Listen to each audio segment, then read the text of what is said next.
Hello मेरे प्यारे बच्चों, तो क्या हाल चाल। आई होप कि आप लोग मस्त होंगे, तंदुरुस्त होंगे और आपकी पढ़ाई भी बहुत ही बेहतरीन चल रही होगी। तो चलिए आज की वीडियो हम लोग देखते हैं अनसॉल्व पेपर किसका, भौतिक विज्ञान का जो लास्ट सेट बचा है, सातवां सेट का मतलब अंतिम वीडियो, ठीक ना।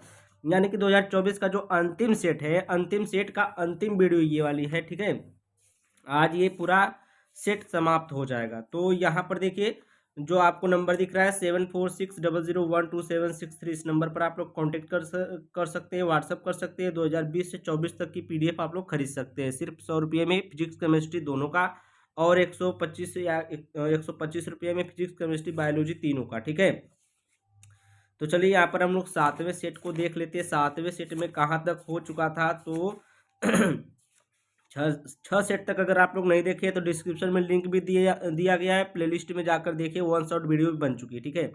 और यहाँ पर देखिए सातवां सेट है, सातवां सेट का जो प्रश्न नंबर 7 तक था हो चुका है। प्रश्न नंबर 8 कराना है, तो प्रश्न नंबर 8 क्या है देखिए कह रहा है कि हाइड्रोजन परमाणु के लिए बोर की परिकल्पनाएं क्या है। हाइड्रोजन परमाणु के मूल स्तर के इलेक्ट्रॉन के लिए निम्नलिखित को लिखिए। यानी कि इसके लिए बंधन ऊर्जा के लिए इलेक्ट्रॉन लिखना है, कोणीय संवेग के लिए लिखना है, कुल ऊर्जा के लिए लिखना है। तो यहाँ पर देखिए हम लोग चलते हैं क्वेश्चन पर आंसर पर। आंसर यहाँ पर देखिए, आंसर आपको ऐसे लिखना है, प्रश्नोत्तर संख्या 8 डालेंगे, उत्तर लिखेंगे, फिर यहाँ पर हेडिंग लगाएंगे हाइड्रोजन परमाणु के लिए बोर परिकल्पनाएं, ठीक है। तो इस प्रकार से एग्जाम में आप हेडिंग लगाकर लिखेंगे। पहला परिकल्पना क्या थी कि किसी परमाणु में इलेक्ट्रॉन नाभिक के चारों ओर कुछ निश्चित त्रिज्या वाली वृत्ताकार कक्षाओं में ही परिक्रमण करते हैं, ठीक ना। यानी कि जो परमाणु होते हैं, किसी परमाणु में जो इलेक्ट्रॉन होते हैं, ठीक ना, इलेक्ट्रॉन जो होते हैं वो नाभिक के चारों ओर कुछ निश्चित त्रिज्या, यानी कि उनकी त्रिज्या एक बनी होती है, दूरी बनी होती है कि इतने में ही चक्कर लगाना है, वृत्ताकार कक्षों में क्या करते हैं, परिक्रमण करते हैं, जिन्हें हम लोग क्या कहते हैं, जिन्हें अस्थायी कक्षा कहते हैं, जिन्हें क्या कहते हैं, अस्थायी कक्षा कहते हैं, ठीक है। और उसके बाद देखिए, और ऊर्जा का उत्सर्जन नहीं करते हैं, ये इलेक्ट्रॉन जो होते हैं वो ऊर्जा का उत्सर्जन नहीं करते हैं, ठीक है। दूसरी पॉइंट है कि इलेक्ट्रॉन नाभिक के चारों ओर उन्हीं कक्षाओं में परिक्रमा करते हैं जिनके लिए कोणीय संवेग का मान h/2 का पूर्ण गुणज हो, ठीक ना। जो इलेक्ट्रॉन होते हैं नाभिक के चारों ओर उन्हीं कक्षाओं में सिर्फ परिक्रमा करते हैं जिनके लिए जो कोणीय संवेग होता है, जो कोणीय संवेग आपका होता है वो कितना हो, h/2 का पूर्ण गुणज हो, ठीक है। ये बात समझ में आई। दूसरी पॉइंट आप लोग इसको याद कर लीजिएगा, ये बहुत ही इंपॉर्टेंट है क्योंकि 2023 में 24 में बार बार क्वेश्चन पूछा गया है। मुझे लग रहा है हाइड्रोजन परमाणु के लिए जो बोर वाला नियम है, ये जो था ये 3 बार पूछा है 2024 में, ठीक है। सातवें में पूछा है, पहले में पूछा है, फिर उसके बाद चौथे में किसी में एक में और पूछा है, ठीक है। उसके बाद देखिए यहाँ पर L इक्वल टू होता है MVR फार्मूला होता है, फिर यहाँ पर NH/2 तो था ही, लेकिन यहाँ पर क्या लग गया, N लग गया, ठीक ना। क्या N क्या है, जहाँ पर N एक नंबर है, क्या 1 2 3 4 5 भी हो सकता है, ठीक ना। N क्या हो सकता है, 1 2 3 4 5 भी हो सकता है। उसके बाद देखिए तीसरी पॉइंट है, जब परमाणु को बाहर से कुछ ऊर्जा प्राप्त होती है तो उच्च ऊर्जा स्तर में चले जाते हैं, ठीक है। यानी कि कोई परमाणु है उसको बाहर से एनर्जी दी जा रही है, जब उसे बाहर से एनर्जी दी जाएगी तो वो निचले ऊर्जा स्तर से ऊंचे ऊर्जा स्तर में चले जाएंगे, ठीक है, चले जाते हैं। किंतु वहां वे 10⁻⁸ सेकेंड तक ठहर कर अपेक्षाकृत निम्न ऊर्जा स्तर में वापस लौट आते हैं। ये क्या करते हैं, कितने देर तक रहते हैं पता है, ये 10⁻⁸ सेकेंड, मतलब बहुत बहुत बहुत बहुत कम, ठीक ना। 1 सेकेंड से बहुत ज़्यादा कम, यानी कि कह सकते हैं ये अगर आप देखेंगे तो ये समझ लीजिए कि ये गए ही नहीं, ऐसे गए जैसे मतलब लगेगा कि यहीं पर ठहरे ही रह गए, ठीक है। तो इतनी ही देर तक रहते हैं ये उच्च ऊर्जा कक्षा में, ठीक है। ये बहुत मतलब बहुत, ये देखिए ये 10⁻⁸ का मतलब समझ रहे हैं, 10⁻⁸ का मतलब बहुत कम, मतलब हम लोग सोच भी नहीं सकते इतनी कम ये सेकंड है, कि इतनी कम टाइम है, इतनी कम टाइम है कि हम लोग इसको सोच भी नहीं सकते। तो यहाँ पर देखिए, तक ठहर कर अपेक्षाकृत निम्न ऊर्जा स्तर में वापस लौट आते हैं। इस प्रकार जब वे उच्च ऊर्जा स्तर से निम्न ऊर्जा स्तर में आते हैं तो दोनों ऊर्जा स्तरों के अंतर को वैद्युत चुंबकीय तरंग यानी कि प्रकाश फोटान के रूप में उत्सर्जित करता है। जो प्रकाश होता है वो फोटान के रूप में आता है। फोटान का मतलब गोल गोल पैकेट पैकेट के रूप में आता है, ठीक है, पैकेट के रूप में ऊपर से प्रकाश जो होता है वो फोटान के रूप में आता है, ठीक है। तो ये प्रश्न, ये पॉइंट नंबर 3 था। अब जो कहा है क्वेश्चन में क्या कहा है, देखिए क्वेश्चन में और कुछ कहा है। यहाँ पर कहा है कि हाइड्रोजन परमाणु के मूल स्तर के इलेक्ट्रॉन के लिए निम्नलिखित को लिखिए। इलेक्ट्रॉन के लिखना है, बंधन ऊर्जा इलेक्ट्रॉन के लिखना है, कोणीय संवेग लिखना है, कुल ऊर्जा लिखना है। तो यहाँ पर देखिए बंधन ऊर्जा इसकी इलेक्ट्रॉन के लिए कितनी होती है, तो इसकी जो हाइड्रोजन परमाणु के मूल स्तर के इलेक्ट्रॉन के लिए बंधन ऊर्जा जो होती है 13.6 इलेक्ट्रॉन वोल्ट होती है। कितनी होती है? 13.6 इलेक्ट्रॉन वोल्ट होती है। कोणीय संवेग आपका फार्मूला यही होता है, mvr equal to N H अपान में 2 पाई, यही फार्मूला होता है, ठीक ना। एन की जगह पर 1 2 3 अभी बताए। और कुल ऊर्जा E इक्वल टू क्या होता है, -RHC अपान में एन स्क्वायर, ठीक ना। तो ये जो बंधन ऊर्जा उसी का ये क्या हो जाता है, माइनस में हो जाता है। तो यहाँ पर माइनस, तो यहाँ पर देखिए -13.6 इलेक्ट्रॉन वोल्ट कुल ऊर्जा होती है, ठीक है, किसके लिए, इलेक्ट्रॉन के लिए। तो ये प्रश्न नंबर 8 था। प्रश्न नंबर 8 का अथवा हम लोग देखने चलते हैं। अब देखिए प्रश्न नंबर 8 का अथवा है कि नाभिकीय विखंडन तथा नाभिकीय संलयन में अंतर है। क्या अंतर है? प्रत्येक को एक उपयुक्त उदाहरण की सहायता से समझाइए। दोनों घटनाओं में नाभिकीय ऊर्जा क्यों निर्गत होती है। तो यहाँ पर देखिए ये क्वेश्चन हो चुका है, ठीक है, ये क्वेश्चन हो चुका है। कब हुआ, देखिए नाभिकीय विखंडन और नाभिकीय संलयन दोनों ही सेट नंबर 1 में 346 एफ यस में प्रश्न नंबर 4 के ग में हो चुका है, ठीक ना। इस क्वेश्चन को आप लोग कहाँ पर जाकर देख सकते हैं, सेट नंबर 1 में जाकर देख सकते हैं, जिसका कोड है FS, ठीक है। उसका कौन सा देखेंगे, प्रश्न नंबर 4 का ग देखेंगे, तो वहाँ पर हो चुका है। यहाँ पर देखिए प्रश्नोत्तर संख्या 9 है। प्रश्नोत्तर संख्या 9 देखिए यहाँ पर क्या है क्वेश्चन, कह रहा है कि एन टाइप तथा पी टाइप अर्धचालकों में अंतर स्पष्ट कीजिए। दिखाइए कि दोनों तरह अर्धचालक विद्युत उदासीन होते हैं। जो एन टाइप होता है और जो पी टाइप अर्धचालक होता है उसमें अंतर बताना है, और ये भी दिखाना है कि दोनों तरह जो अर्धचालक विद्युत उदासीन होते हैं, ये भी। चलिए यहाँ पर देखिए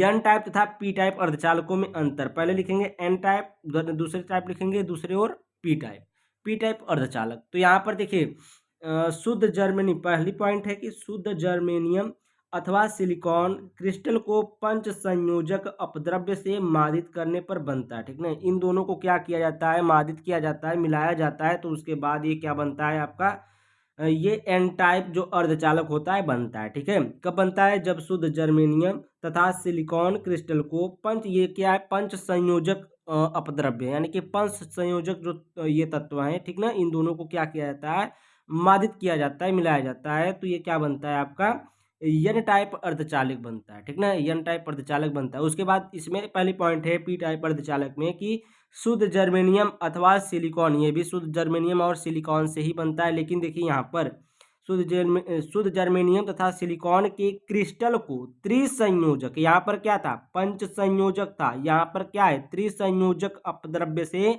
मादित करने पर बनता है। ये क्या है, त्रिसंयोजक अपद्रव्य से क्या करने पर, मादित करने पर बनता है, ठीक है। वहां पर पंच संयोजक था, यहाँ पर त्रिसंयोजक, यही अंतर है, बहुत ज्यादा अंतर नहीं होता है। दूसरी पॉइंट है देखिए एन टाइप के अर्धचालकों में एन ई, और यहाँ पर देखिए एन ई छोटा है एन एच से, यानी कि बहुसंख्यक आवेशवाहक इलेक्ट्रॉन होते हैं, ठीक ना, और होल अल्पसंख्यक आवेशवाहक होते हैं। जो यहाँ पर एन ई है ये क्या है, बहुसंख्यक आवेशवाहक इलेक्ट्रॉन है, और एन एच जो है यह अल्पसंख्यक आवेशवाहक होल होते हैं, ठीक ना, होल होता है। तो इसको होल को जो है एन एच से और जो होता है एन ई से इलेक्ट्रॉन को दर्शाया जाता है। उसके बाद देखिए पी टाइप के अर्धचालक में एन एच जो होता है ये बड़ा ज़्यादा होता है, और एन ई जो होता है ये छोटा, यानी कि अतः बहुसंख्यक आवेश वाहक होल होते हैं, ठीक ना, यानी कि बहुत ज़्यादा संख्या में कौन होते हैं, आवेश वाहक होल बहुत ज़्यादा संख्या में होते हैं, और जो इलेक्ट्रॉन अल्पसंख्यक आवेश वाहक होते हैं, जो इलेक्ट्रॉन होते हैं वो कैसे होते हैं, अल्पसंख्यक होते हैं, ठीक ना, यानी कि कम संख्या में होते हैं। तो ये क्या है, N H is greater than N E, ठीक है, बहुत ज़्यादा होते हैं यानी इसमें। और इसमें क्या होता है एन ई ज़्यादा होता है एन एच से। अब देखिए यहाँ पर तीसरी पॉइंट है, यदि एन टाइप के अर्धचालक में मुक्त इलेक्ट्रॉनों की संख्या एन ई, होलो की संख्या एन एच तथा धनात्मक दाता आयनों की संख्या एन डी हो तो एन इक्वल टू क्या हो जाएगा, N equal to N H plus में एन डी हो जाएगा। ठीक ना। यहाँ पर देखिए यदि एन टाइप के अर्धचालक में मुक्त इलेक्ट्रॉनों की संख्या जो है एन ई है, होलो की संख्या, तो ये वाला हो चुका ना। यहाँ पर संख्या ये क्या हो जाता है यहाँ पर संख्या एन डी हो तो यहाँ पर क्या हो जाता है एन इक्वल टू क्या हो जाता है एन एच प्लस में एन डी हो जाता है। अतः एन टाइप अर्धचालक विद्युत उदासीन होता है। ये आपको सिद्ध हुआ ना। ये क्या होता है, एन टाइप जो अर्धचालक होता है ये विद्युत उदासीन होता है। उसके बाद इसमें तीसरी पॉइंट है कि यदि पी टाइप के अर्धचालक में मुक्त इलेक्ट्रॉनों की संख्या एन ई, होलो की संख्या एन एच तथा ऋणात्मक ग्राही आयनों की संख्या एन ए हो। ठीक ना।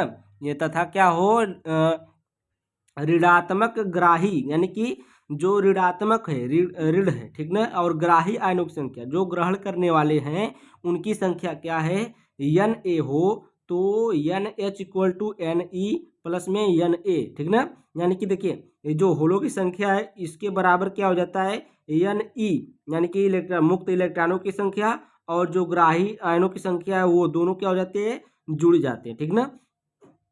दोनों किसके बराबर हो जाते हैं, यानी एच होलो की संख्या के बराबर हो जाते हैं। अतः पी टाइप अर्धचालक विद्युत उदासीन होता है। ठीक ना। यहाँ पर आपको बता दिया गया कि इस क्वेश्चन में पूछा गया था कि उदासीन होते हैं कैसे होते हैं बताना है, तो अर्धचालक विद्युत उदासीन होते हैं ये बताना है। ठीक है, तो यहाँ पर बता दिया गया। उसके बाद देखिए सामान्य ताप पर एन ई और एन डी जो है लगभग में क्या होते हैं, सर्वांगसम होते हैं। ठीक है, सामान्य ताप पर जो होलो की संख्या है और जो ग्राही आयनों की संख्या है ये भी क्या होते हैं, सर्वांगसम होते हैं। ठीक है, तो यहाँ पर ये आपको अंतर और दोनों जो भी पूछा था इसमें हो चुका। ठीक है, तो आप लोग इसको क्या करिएगा, नोट कर लीजिएगा बढ़िया से। और एन टाइप पी टाइप ये बार बार आता है, तो आप लोग अगर एन टाइप पूछ दिया तो एक को लिख दीजिएगा, पी टाइप पूछ दिया तो एक को लिख दीजिएगा, अंतर पूछेगा तो दोनों लिख दीजिएगा। ठीक है, आपका दोनों काम हो जाएगा।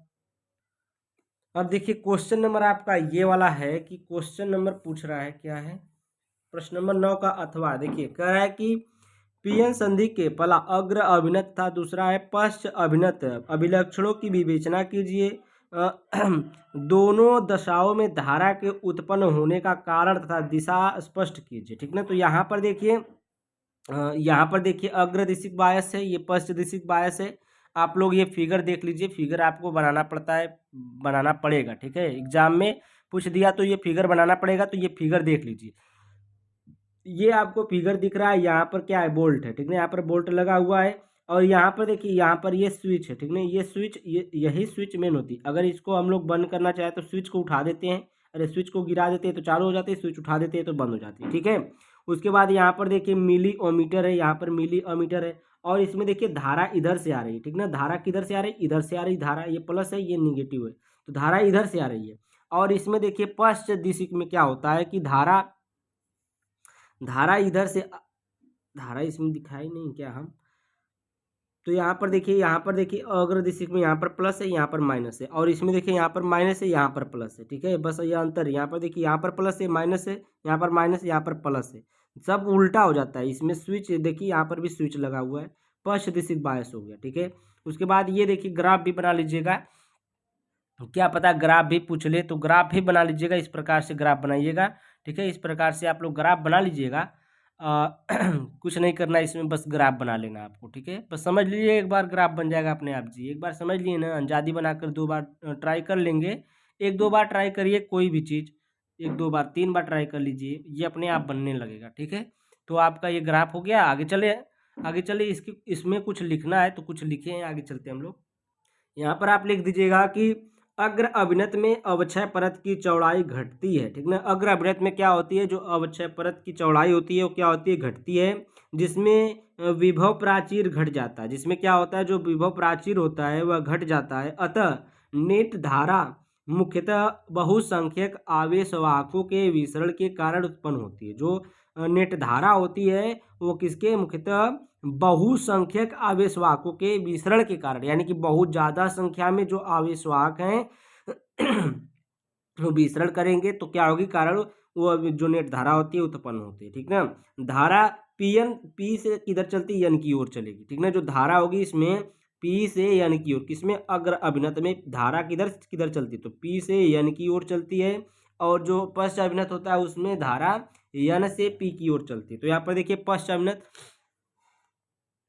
पश्च अभिनत में अवक्षय परत की चौड़ाई बढ़ जाती है, इसमें क्या होती है घट जाती है, इसमें क्या होती है बढ़ जाती है, जिससे विभव प्राचीर बढ़ जाता है। जिससे क्या होता है आपका विभव प्राचीर बढ़ जाता है। अतः संधि पर धारा अल्पसंख्यक आवेश वाहकों के अपवाह के कारण उत्पन्न होती है। ठीक है, इस धारा का मान अति अल्प होता है। जो ये धारा होती है उसका मान क्या होता है, बहुत कम होता है।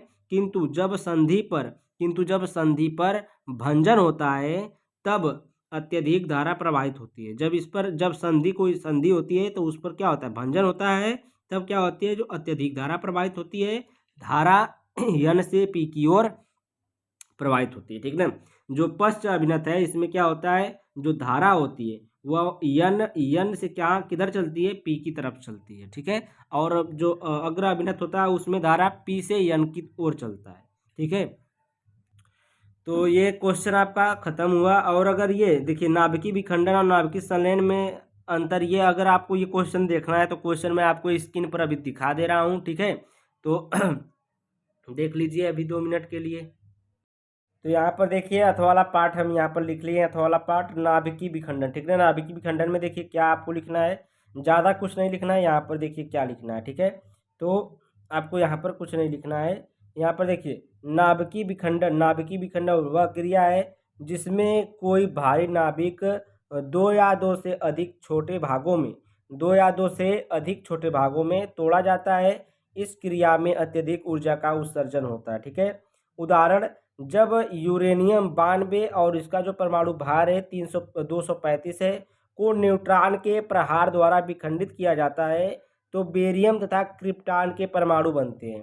इससे क्या बनता है, बेरियम और क्रिप्टॉन का परमाणु बनता है। ये एग्जाम्पल भी हो गया आपका। देखिए एग्जाम्पल में ये देखिए यूरेनियम कितना लिखे हम लोग, यूरेनियम 92 235 का परमाणु भार है, न्यूट्रॉन के द्वारा इसको क्या विखंडित किया जा रहा है, तो ये क्या बनता है 36 क्रिप्टॉन 92 प्लस में 56